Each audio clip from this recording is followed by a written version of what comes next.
apa yang terjadi jika misalnya terjadi pertumbuhan akumulasi modal dan tenaga kerja dari waktu ke waktu. Jadi kapital dan labor itu mengalami pertumbuhan atau mengalami peningkatan. Tadi kan sudah dibahas tuh. Nah, di sini yaitu ini adalah produksi mula-mula X dan Y, ini adalah labor yang digunakan, ini adalah kapital yang digunakan.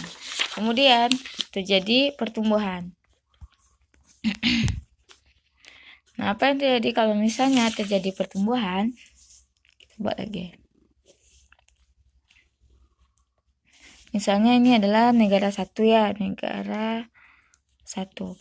Jadi ada komoditi X yang dihasilkan, ada Y yang dia hasilkan. Misalnya, kalau kita panjang sedikit ya, 70, 140, 210, 280. Ini adalah komoditi X, ini adalah komoditi Y. Nah, misalnya kurva kemungkinan produksi mula-mula yaitu ini.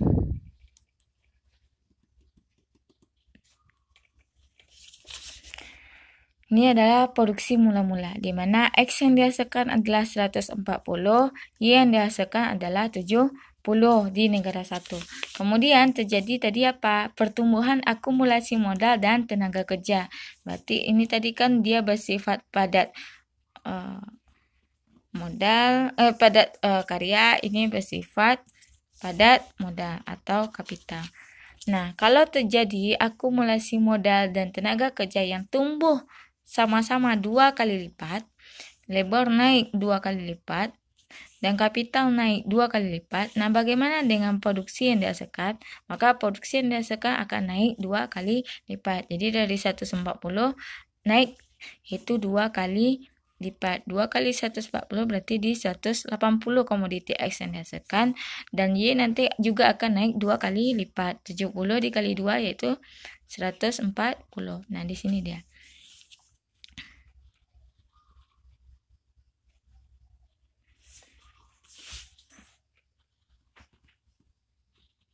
Nah, ini dia. Jadi kesimpulannya apa? Jadi kalau misalnya labor dan kapital itu naik sama-sama 2 kali lipat, maka nanti produksi yang dihasilkan juga akan sama-sama naik 2 kali lipat. Dari 140 menjadi 80, 70 ke 140. Jadi besaran dari perubahannya ini nanti sama dia, sejajar dia. Itu yang dikatakan dengan pertumbuhan kalau dia sama. Jadi ini yang dikatakan dengan pertumbuhan yang seimbang atau dikenal dengan balance growth. Jadi ini yang dikenal dengan balance growth, yaitu pertumbuhan yang seimbang. Labor dan kapital sama-sama naik 2 kali lipat sehingga output yang dihasilkan juga akan naik 2 kali lipat. Nah, bagaimana kalau misalnya tidak sama dia pertumbuhan labor dengan kapital? Misalnya labor naik 2 kali lipat, sedangkan kapital tidak naik sebanyak 2 kali lipat inputnya. Jadi ini kan output nih, labor nih input. Misalnya input pertama kan 10 tadi. Untuk contoh ini ya, labor pertama yang digunakan 10, naik menjadi 20. Maka ini juga, ini pertama misalnya 5, naik menjadi 10. Berarti kan naik sama-sama naik 2 kali lipat nih. 10, 20, ini 5 ke 10. Karena sama-sama naik 2 kali lipat, maka nanti output yang dihasilkan juga naik 2 kali lipat. Itu yang dikatakan dengan balance growth. Nah, ini misalnya 10 ke 20, kapital naik dari 5 ke 10. Itu 2 kali lipat. Nah, kalau misalnya berbeda gimana? Kalau misalnya labor 2 kali lipat, sedangkan kapital tidak. Nah, ini kan. Jadi negara satu itu sama dia menghasilkan X dan menghasilkan Y. Nah, kemudian ini tadi bersifat padat labor, yaitu padat karya. Ini bersifat padat modal atau kapital. Nah, sekarang kasusnya adalah yang labor naik 2 kali lipat, sedangkan kapital tidak naik, kecil dari 2 kali lipat. Misalnya tadi kan mula-mula 10 nih, 10 tenaga kerja naik menjadi 20. Nah ini 5 hanya naik menjadi 6 misalnya. Tidak 2 kali lipat dia. Nah bagaimana dengan pertumbuhan dari produksi yang dihasilkan? Maka produksi dari X itu akan naik 2 kali lipat, tapi besarnya itu tidak sampai di 280, pasti agak lebih kecil dia. Misalnya itu di 275.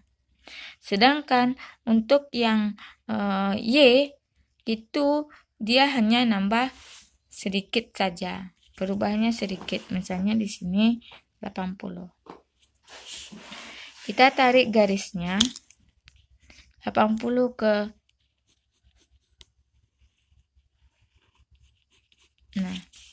75, maka inilah yang dikatakan dengan kurva kemungkinan produksi yang dihasilkan kalau misalnya labor yang lebih banyak dibandingkan dengan kapital yang sedikit. Ini 2 kali lipat, ini tidak 2 kali lipat. Kenapa hasilnya enggak 280 sama dengan yang ini? Karena syarat untuk mencapai output 280 yaitu 2 kali lipat juga, yaitu dia harus juga menghasilkan menggunakan input lain yaitu 2 kali lipat. Kalau misalnya sama-sama 2 kali lipat, baru dia harus akan mencapai 2 kali lipat juga outputnya. Nah sekarang karena input yang dihasilkan hanya salah satu yang berubah 2 kali lipat, maka peningkatannya itu meningkat dia, tapi tidak sampai di 280. Perubahannya outputnya lebih besar yang menggunakan X dibandingkan daripada Y. Y hanya naik 10, ini naik menjadi kurang dari 2 kali lipat gitu. 135 saja gitu. Ini dikatakan dengan pertumbuhan ekonomi yang tidak berimbang, unbalanced growth. Nah, bagaimana kalau untuk yang kapital yang 2 kali lipat, labor yang tidak sampai 2. Nah, ini tadi kurva mula-mula 70 ke 140 pada saat mengonsumsi dengan 10 tenaga kerja dan 5 kapital. Nah, kemudian input naik untuk kapital 2 kali lipat, 5 menjadi 10. Nah, sedangkan ini tidak naik menjadi 2 kali lipat, hanya misalnya 15 orang, kan enggak 2 kali lipat. Nah, apa yang terjadi? Yaitu untuk output Y, karena ini naik 2 kali lipat, maka dia pasti akan meningkat 2 kali lipat, tapi tidak maksimal sampai ke 140. Misalnya hanya di 130. Nah, di sini dia. Kemudian yang untuk X gimana? Karena naiknya hanya sedikit, tidak sampai 2 kali lipat, maka misalnya di sini hanya di 150.